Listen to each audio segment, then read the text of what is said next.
Assalamualaikum warahmatullahi wabarakatuh.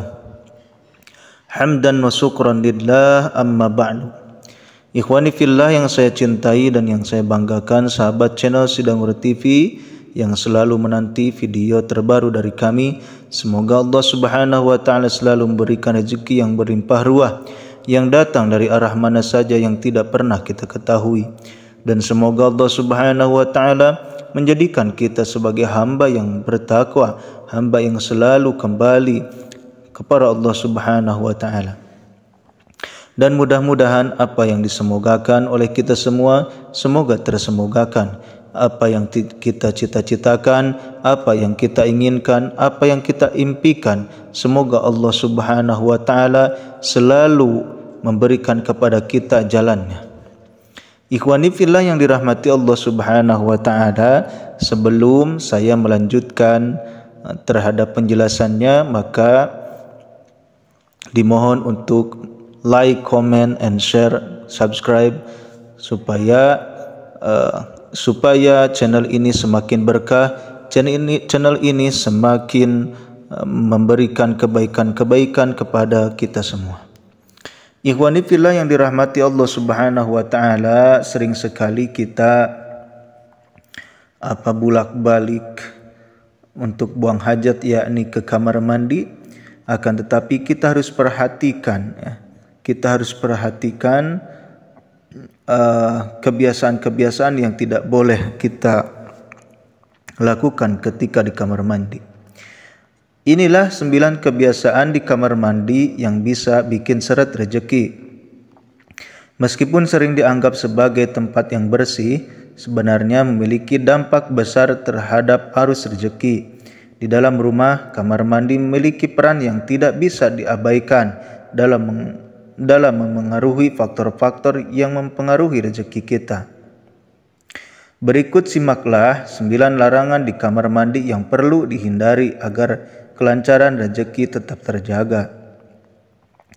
Yang pertama adalah perbaiki bocor air secara cepat. Jangan biarkan air menetes atau merembes di kamar mandi.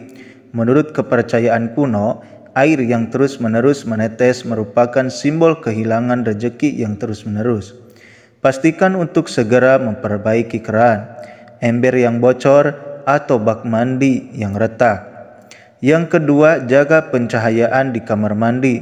Kamar mandi yang gelap dapat menjadi tempat berkumpulnya energi negatif.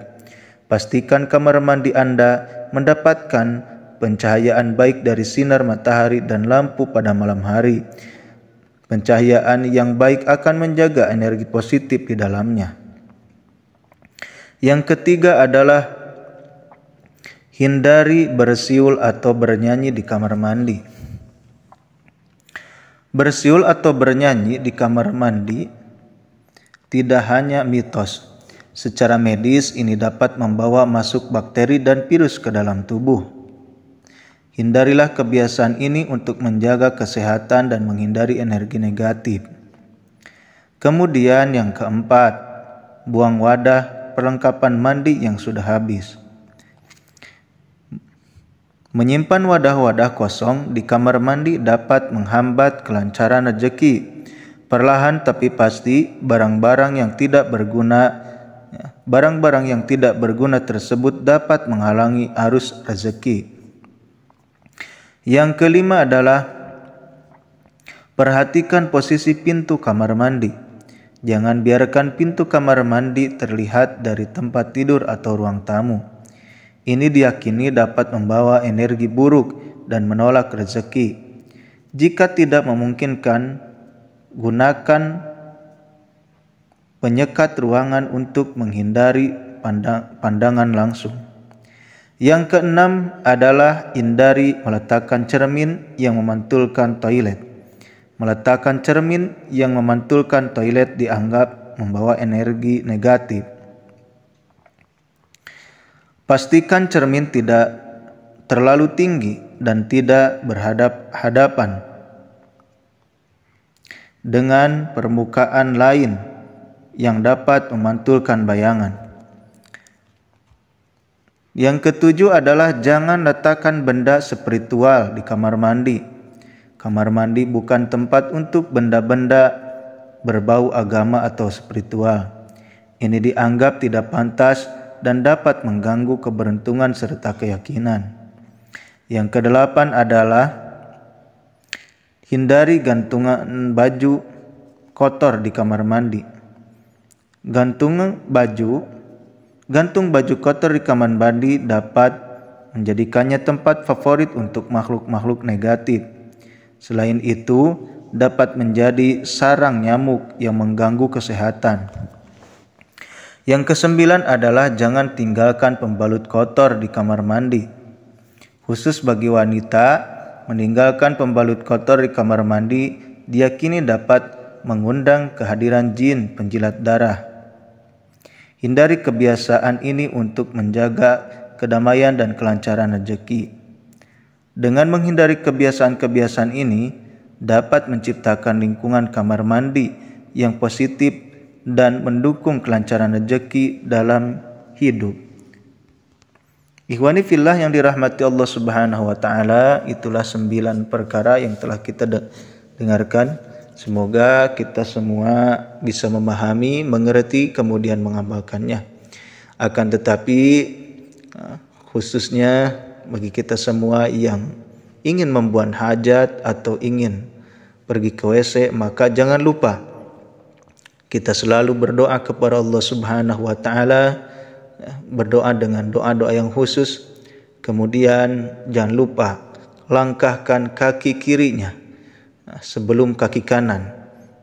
Ketika kita masuk WC, maka langkahkan dulu kaki kiri. Kemudian keluar dari WC, maka langkahkan kaki kanan. Dan kemudian tambahan yang lainnya adalah tidak boleh tidak memakai alas kepala atau tutup kepala. Diusahakan ketika kita berada di WC sedang buang hajat, maka tutuplah kepala kita. Agar apa? Agar tidak dikotori oleh setan penjaga WC.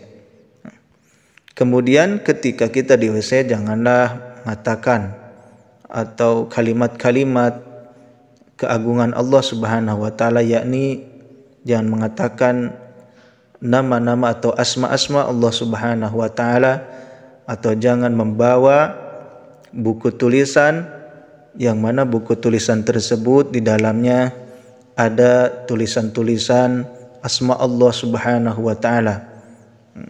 Dan itu hukumnya dilarang dan haram. Kemudian dalam WC janganlah makan atau makan makanan dan lain sebagainya. Ikhwani fillah yang dirahmati Allah Subhanahu wa taala, kita telah mendengarkan atau kita telah mendengarkan yakni adab-adab ketika kita di WC. Semoga kita mendapatkan hidayah untuk mengamalkannya. Billahi taufiq wal hidayah. Wassalamualaikum warahmatullahi wabarakatuh.